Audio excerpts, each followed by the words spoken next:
আসলে যেদিন কপাল খারাপ থাকে সেদিন সারাদিনই খারাপ যায়, আজকে যা বুঝলাম আর কি।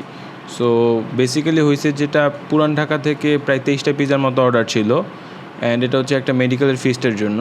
তো আমরাও মোটামুটি রেডি করা স্টার্ট করছি। এর মধ্যে হচ্ছে ডেলিভারি ম্যান আসতে লেট করছে। আচ্ছা গেল, ওইটা নিয়ে একটু ডেলিভারি ম্যানের সাথে রাগারাগি করলাম। সো একজন তো নিতে পারবে না, তো দুজনকে ঠিক করছি যে দুজন নিয়ে যাবে। তো আমাদের বানানোর প্রায় শেষের দিকে, অলমোস্ট মানে ওভেনের মধ্যে দিব, এর মধ্যে হচ্ছে আবার কারেন্ট চলে গেছে।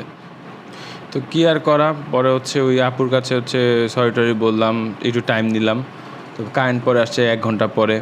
তো ডেলিভারিও আমাদের দিতে 7টায় চাইছিলেন আপু, তো ডেলিভারি দিতে 8:15 মতো বেজে গেছে। সো আপু অনেক ভালো ছিল, পরে ডেলিভারি অ্যাকসেপ্ট করছে।